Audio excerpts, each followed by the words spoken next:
Your brand may be staying on top of current trends, but are you agile enough to stay relevant, resilient, and successful as customers, competition, and the world continues to change at a breakneck pace? I'm thrilled to share the newly revised version of my first book, The Agile Brand.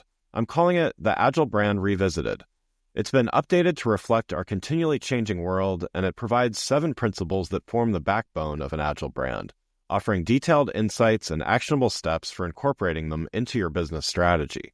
This is the book that started it all, and I'm excited to share it with you. It's now available in print and digital formats and available everywhere. Learn more by going to the Agile Brand Guide website at www.agilebrandguide.com. Welcome to Season 5 of The Agile Brand with Greg Kihlstrom, where we talk with enterprise and technology platform leaders about the people, processes, and platforms that make marketing and customer experience successful, scalable, and sustainable. This is what creates an agile brand. I'm your host, Greg Kihlstrom, advisor and consultant for Fortune 1000 marketing and CX leaders and teams as principal and chief strategist at GK5A, and best-selling author, keynote speaker, entrepreneur, and Agile certified coach.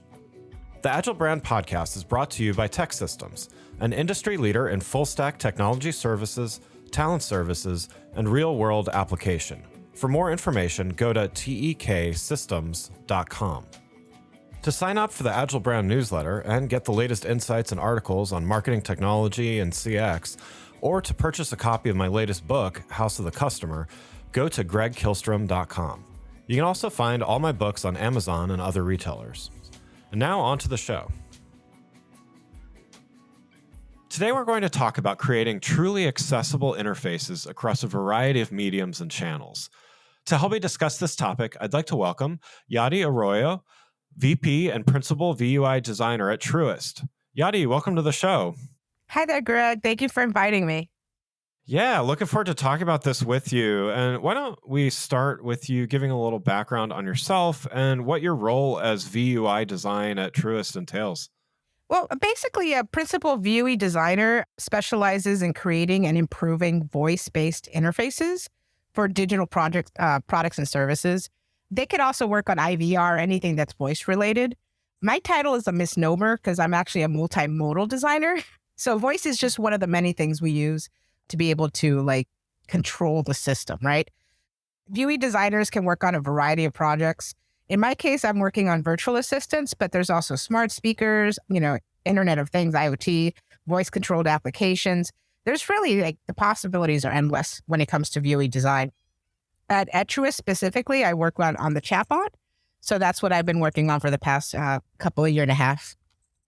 Great. And for those that are not familiar with Truist, do you mind just giving a brief overview of what it is, what kind of business it is, and everything like that? Oh, Truist is a bank. So it's a mostly huge regional bank that recently got merged. So if you've heard of SunTrust and BB&T, that's what Truist is. Basically a merger of the two. Great. Yeah, and there's plenty of Truist branches here in DC where I live, but just wanted to make sure everybody listening had some context there. So let's get started want to talk about accessibility and we're going to talk about it in a number of different ways, but let's start by talking about it in a broader context. So how would you define an accessible interface, and what are some of the dimensions that many people may not currently be considering when they talk about accessibility? Oh, that's a good question. Overall, designing accessible products requires a deep understanding of the needs and challenges of people with disabilities, and also a commitment to creating inclusive experiences for all users. So that's a two-part, right? One is having empathy for people that are going to use the products, especially the outliers, which tend to be the disabilities, right? It tends to be people with minimal, eyesight or hearing issues or even mobility or cognitive, right? And, inclusive design is about not excluding anybody just because they're the outlier, right? A lot of times we design for the 90%. So there's a philosophy of no, design for the 100%, right? Yeah. And make sure that even if it's more effort, that they're able to do the basic things. It's about making things all equal for everybody, right? You wouldn't want to not be able to bank just because you're blind. Like, that's not fair. Like everyone, and also if we're going to add to that, sometimes you can have a disability plus something else. So for example, you could be a disabled person that doesn't speak English. So in that case, it's almost like an outlier of an outlier. So how do you design for that, right? Yeah. It's basically about making things usable for people and not making it seem like a chore. And the big part is including your accessibility partner right at the start of your design. I think that's the number one thing. Like, if you have a commitment to inclusive design, part of it is also looping in the accessibility ADA folks. Yeah, yeah.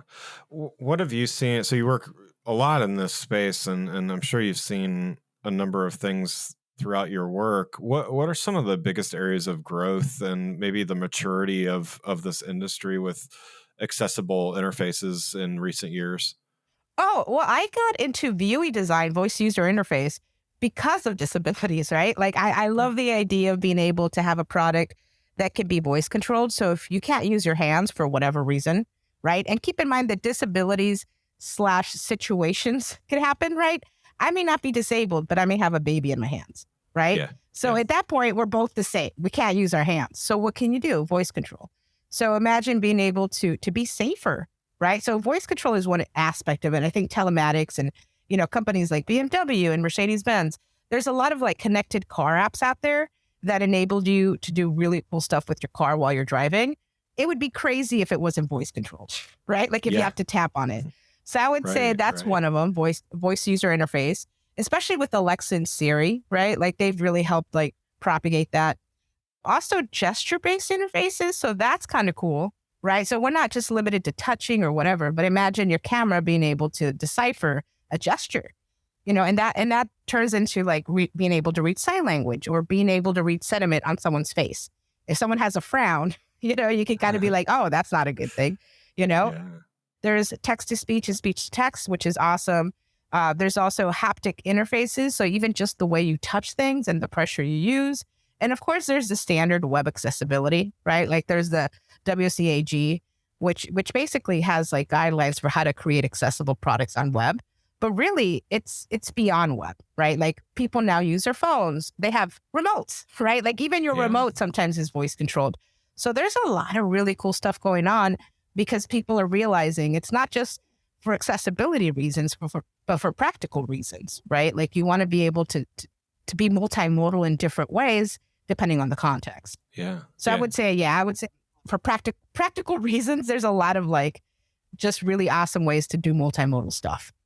Yeah, yeah. And I would imagine that's a win for everybody because it is, to your point about designing for the 100% and including everybody in that, there's a lot of different use cases that may benefit some people part of the time, but other people all of the time, right? So that's, Yep, exactly.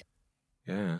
So in a number of the applications of this accessibility and these interfaces that you mentioned, I think natural language understanding or NLU applies here. So I wanted to talk about that a little bit more because I know you work a lot in that area.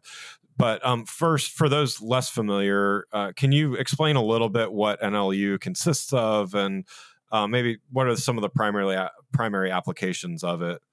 Oh, yeah. NLU is a branch of artificial intelligence that focuses on the understanding of the human language in a way that a computer can understand it and analyze it, right? So that's the little subset area I'm in.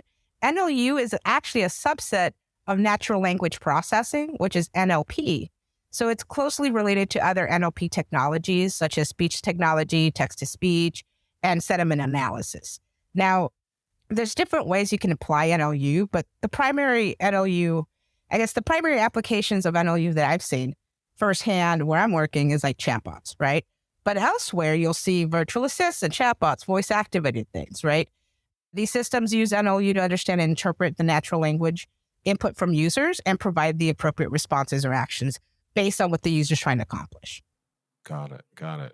So obviously there's a lot going on behind the scenes. I mean, just like there's a blog post somewhere about like what actually happens when you ask Siri a question or Alexa or something like that. And, it's one of those things that it's deceptively simple, right? But What are some of the biggest challenges with getting natural language understanding right?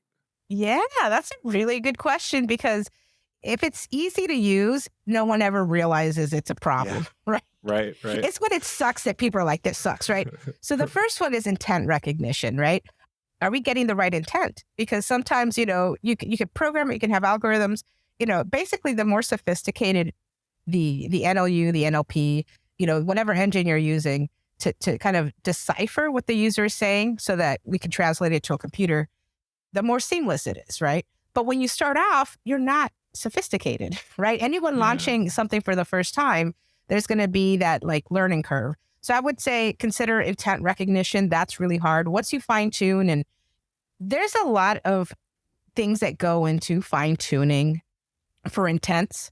So something to consider is like, all right, you have to go back and correct a lot, right? So a lot of it is like looking at what people are using, saying, and then going back and leveraging that data, right, to correct it and fine tune it. Another thing to consider is it's hard to recognize entities. So in my field, intent and entities are technical words. And intent is actually like a use case. Like, what's the use case? What is the user trying to accomplish, right? Entity or entities you can kind of think of like as nouns, right? If this was like a Mad Libs, right? Like you can blank a blank a blank. That's basically my job, right? My job is to configure the blanks and figure out like, okay, programmatically, like how can we cluster all this together so that the computer can read it, can make sense. But at the same time, as the user talks, it actually makes sense like from a human perspective, right? The biggest one too in my field, sentiment analysis is huge, right? Like it's really hard for a computer to read sarcasm. And it's something that we're constantly working on. Like, how can you analyze sentiment analysis? That's where like multimodal comes in because you can use words and try to like create like, and there's a lot of really cool like companies out there that are getting close to really fine tuning the sentiment analysis. But imagine if we can incorporate multimodal, right? Where it's not just voice, but you can see the person's face, right? That would increase the ability. So there's a lot of stuff we can do to kind of mitigate the difficulties. But I mean, to further explain, there's also language barriers, right? So imagine someone with an accent trying to use, NLU, like they're trying to use Siri, Alexa, and it's hard to understand them, right? Because maybe English isn't their native language. So overall, like NLU is a key technology for like enabling natural and intuitive interactions between humans and machines. And it really does have a lot of applications everywhere. So that's also a complexity, right? Because the way I use it is different than maybe how like another company in non-banking, like in health. Health might be, oh my God, health could be an awesome application for it, right? Because you could even start being predictive about certain symptoms and what diseases they could be linked up to, right? But it all starts with the NLU. What does the user tell you? So I would say that's something to consider. Yeah, yeah. And so I think you touched on a few things here, but where do you see some of the biggest opportunities? Like what are you excited about when it comes to potential applications for NLU? Oh, yeah. Well, first of all, customer service, right? Like that's number one. But also that's the most annoying one, right? Because I keep hearing like customer service chatbots suck. I'm like, you're not wrong. We're getting there. But we know, like that's the thing. There's some self-awareness that has to happen. So what I'm seeing with chatbots is like they're connecting them to a human when there's limitations with the chatbot. So that's a really cool application, right? Customer service, and that could be in any field. It could be like from Walmart to like banking to whatever. Healthcare. I think healthcare would be amazing for AI. Also dangerous, right? Because now you're handling a lot of people's personal data. And, there has to be like some sort of hurdles or like I would say checks and balances in place for that. But if we were to cover that, right? Like assuming in a very like ethical world, how would that look like? It would look awesome, right? It would look like, less doctors having to be involved in the diagnosis. It might be like people being able to confide in a machine because sometimes people don't want to talk about their symptoms with people, right? But a machine is a machine. So you may actually be able to be more open with something versus someone, right? Education. Oh my God. I think education by far, like if we're going to talk about ChatGPT, right? That's educational for me, right? If I want to learn about something instead of like now spending hours and hours on Wikipedia and like all these different search engines, I can just go to ChatGPT and get a synopsis, right? So I would say education is huge for AI, for NLU. Imagine a software that's able to create itself based on the learning style of the user, right? So that's Yeah. what we're talking about with AI. Entertainment for sure. I think that's huge. And then also smart homes and IoT, like Internet of Things. I see that being an application for NLU, especially, because it has been for the past few years, right? Alexa really helped bring it to surface. Siri did.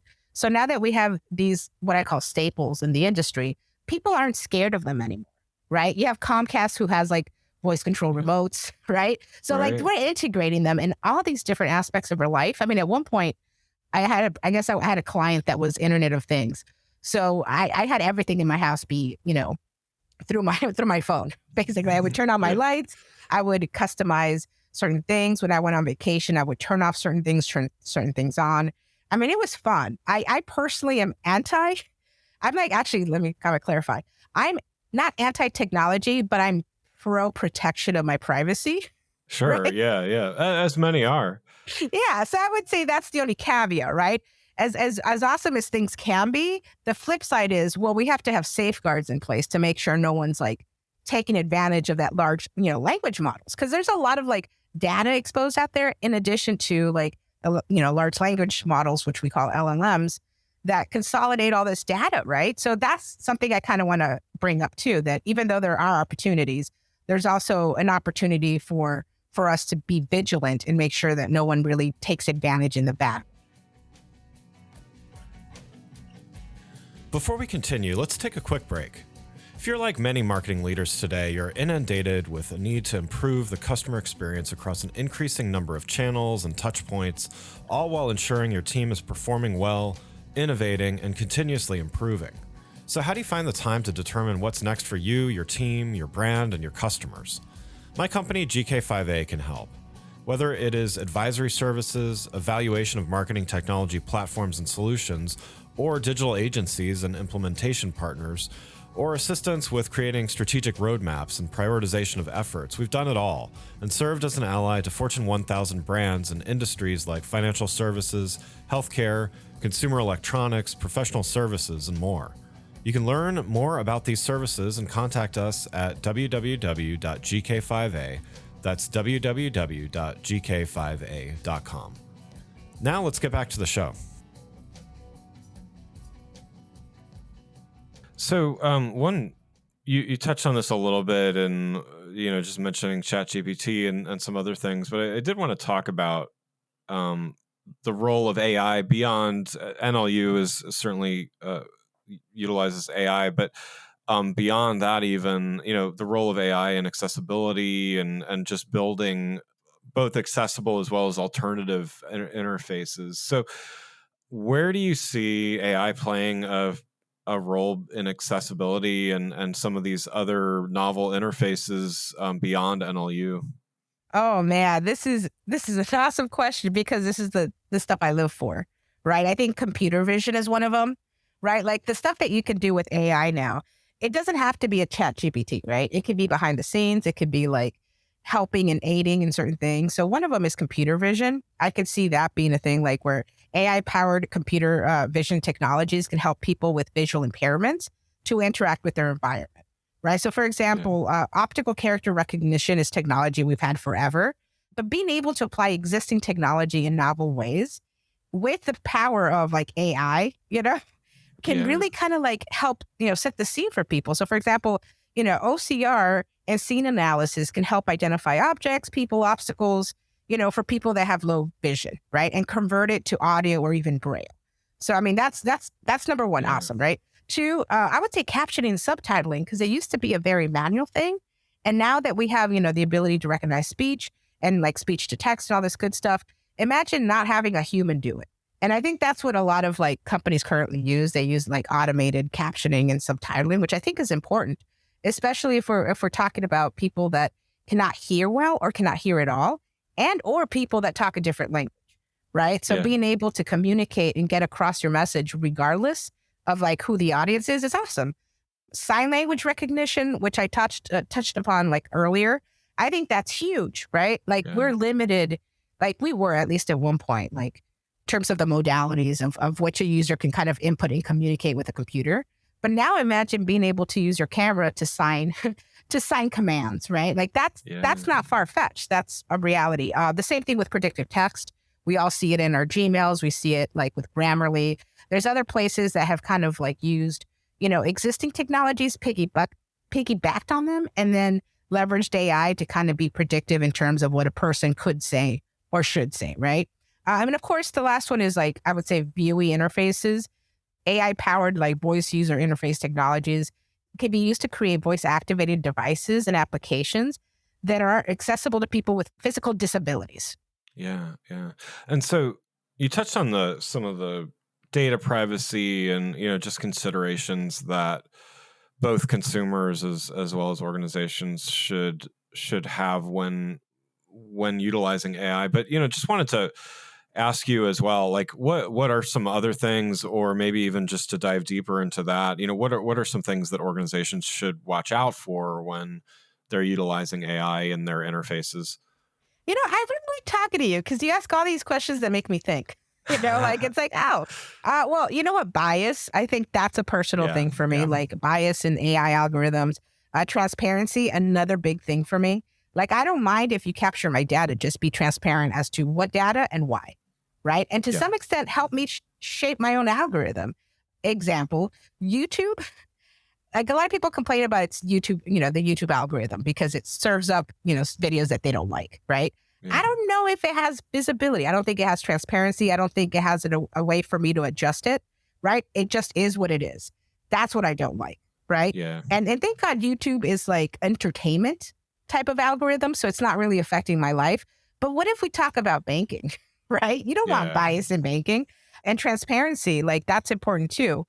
I would say security and privacy is another concern. When you're dealing with people's data, not only are you dealing with the transparency aspect of like, why am I capturing this data, right? And how am I going to use it? But then you also have to protect it, And the good thing is about me working in banking, I have to deal with regulations, right? So I know at least in the world I live in, it's slightly more protected, right? Yeah. But I can't say that about other places, right? So I've seen startups where like regulations be damned, right? It's like, oh no, oh no. But it's true, right? That's why we ended up with like FTX and all these other places outside of the AI, right? There's a lot of, if human nature can be corrupt, therefore we have to have safeguards. The other thing is user experience. Like AIs may be cool, but if the user experience of being able to integrate transparency and, privacy and security and reducing bias, if the experience itself sucks, then that's a problem. And right now we're still like, it's still a new field and it gets better each year. I feel like it gets sharper. It gets like, it just gets slicker, right? So with that, you also have to keep in mind that user experience is along that, right? You could have a smooth experience, but if it's biased, it's still not a good experience, right? Ethical. And then ethical considerations would be my last point. Like, are we doing the right thing with AI? Are we solving a problem or are we creating one? Yeah. And I wanted to go back to the point about transparency because, I think you make really great points as far as we need to be transparent to the consumer about, what this, it's a black box, it's often called as far as that goes. But transparency also, as you well know, is if the developers of the tools themselves don't know how the machine is making decisions, then, it's kind of both sides of that. So it's like, for me, I actually like, I would prefer to converse with AI through chat or whatever than on the phone with a human. So I may be strange, but and I've had bad experiences with the automated chats, of course, too. But I would rather take my chances and then get on a phone as a last resort. And yet, at the same time, I want to make sure that the machines on the other end, that the engineers understand what it's doing and how it's doing it and why it's making those recommendations. So how do you balance the novelty and the coolness of AI doing all of these things that humans could never do, or it would take them forever to do, with just trying to understand how it's doing it, so you are protecting against bias and all those things? Oh man, yeah, that's a good question. Personally, I'm in a safe space where in banking we're so risk adverse. Right. that right. like that is the first question we ask. We start with the principles. We start with the ethic. At least where I'm from. I don't know about other banks. I will tell you that other banks could do it their way. But the way we start is, all right, what's the human problem we're trying to solve? And then go from there. Keeping in mind that we have high regulations and that we have high oversight, right? Now, if I were to take away my safe space, right, what I would say is there's a lot of just personal checking that you have to do, a lot of research that you have to do, a lot of asking, right? Because once you put out a product, you can't just let it run. I think sometimes AI is missing that human oversight. I'm a big proponent of like, don't let it run wild, right? Like some people are very scared of AI and they're like, oh my God, the possibilities. I'm not scared as much as I'm like precautious in terms of, well, we have to keep an eye on it because, you know, AI is prone to hallucinations. So that's a technical term for when, you know, an AI spits out something and it's gibberish. So with ChatGPT, it's really good. Like, by the way, ChatGPT is amazing, but even ChatGPT has a bunch of hallucinations. Like if you look up whether cows, you know, lay eggs better than a duck or something, like there's one use case that someone showed me. And ChatGPT was so confident about cows and their eggs, you know? Wow. It's like, and I would believe it. Like if I was an alien coming down to Earth, reading this for the first time, the way it was put out, it sounded so professional and so real. But then as a human, I'm like, cows don't lay eggs, you know? So that's something to kind of keep in mind that there's a lot of hallucinations that could happen like with an AI. So I think something to consider too is like, if you have human oversight, you can catch those, right? If you have human oversight or even like self-awareness within the system, like if you have AI to spot patterns, right? That's actually kind of interesting because you can actually have it be aware of its own issues, right? Yeah. I would say like, if you're going to consider like AI, right? Do something that isn't hard because a lot of people want to go for the big and flashy and the big and flashy costs millions or billions of dollars, right? I would personally just automate if I can and use AI for automating things that are like, I would say in bulk. Like they're not hard to do. They're just, you know, they're not hard or challenging. It's just tedious, right? So any work that's tedious and there's a lot of it, that qualifies for AI, right? Especially if there's like little risk to the user. If this is like back-end processes or even checking for fraud, that's a good use case, right? What I would not focus AI on is like, let's try to figure out credit risk. It's like, oh, not yet. You know, there's some places that can do it because they're banks and they have millions of dollars. Mom and pop shop guy may not be able to do that, right? So how can we make it accessible for the people that maybe don't have millions of dollars in their pocket, right? Because AI started, and a lot of people just started in their backyard or in their garage or in their back room, right? Where they're just good at coding and they do stuff. And, you know, some of the best AI coders I've met are just homegrown. So if you're a homegrown person, like you shouldn't stop coding, but figure out like, what problem am I solving? And am I going to get in trouble? Right? Like if this goes out of control, will I be in trouble? And if you can answer those two questions legitimately, then maybe you're onto something. Yeah. No, that's great. Well, yeah. And so I've got one last question for you. You just gave some great advice there, but going back to the accessible interface part of our discussion, you know, for those organizations that, you know, a lot of the people listening to this show, they do work for larger organizations, you know, with the deeper pockets, but not always getting accessibility right. And you know, what would one piece of advice for them be if they, you know they need more accessible interfaces, but not sure where to start? What would you recommend? Well, test with disabled people. You'd be surprised how few people actually have testers that are blind or developers that are blind. Like I actually worked at one bank where our lead developer was blind for accessibility. I mean, that was awesome, right? Because you could not get around that. And she would let you know, like, this sucks and this is why, right? So we had the privilege of having that. Some places I've had, like I worked with accessibility. We didn't have actual people that were disabled testing the devices. So you could tell, right? Because it wasn't made for them. So I would say, number one, invest in an accessibility team. Invest in an accessibility team that has access to disabled people for testing. And three, listen to the tests, listen to the results. I mean, in the very least, if you don't have a blind person or someone has limited mobility or can't move their hands as well, right? Because there's also issues, right? Like you may not be disabled, but you may be temporarily unable to do something, right? Yeah. Literally get in their shoes. I had one boss tell me, oh, I design all my designs in the bright sun and with very low contrast, because if I can see it in that view, then most people with low visibility can do it and it'll show contrast. And I'm like, what the hell? And I tried it and I'll be damned, it worked. I was like, nice. Put yourself in that situation. And that's one example. There's other ways you can do it. Like when I design for voice, sometimes I'll listen to what our experience is. Sometimes experiences aren't voice experiences until you use assistive technology, like let's say JAWS or any type of, reader. So once I do that and I realize, oh my God, this is too long, we need to adjust. Yeah. So even just trying it out yourself, even if you're not, you don't have a disability of any sort, empathizing with them, right? I would say if you have money, invest in it. If you don't have money, empathize. Regardless, empathize, right? Like that's something that we should all care about. And, whether we like it or not, we're going to grow old, right? Whether we become disabled is another thing, but our vision might get worse. Our mobility might get worse. Our cognitive abilities might get worse. So in the very least, design for ourselves in the future, do ourselves a favor. So that's kind of how I think of it. To be blunt, I love my accessibility partners, right? Like I got into this field for a reason, mostly because I have a child that's disabled, right? So I know that whatever product I'm going to create, it's going to help him in the future.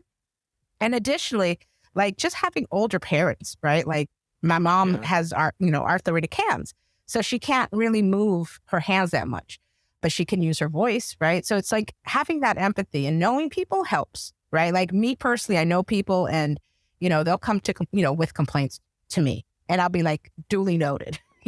Duly noted.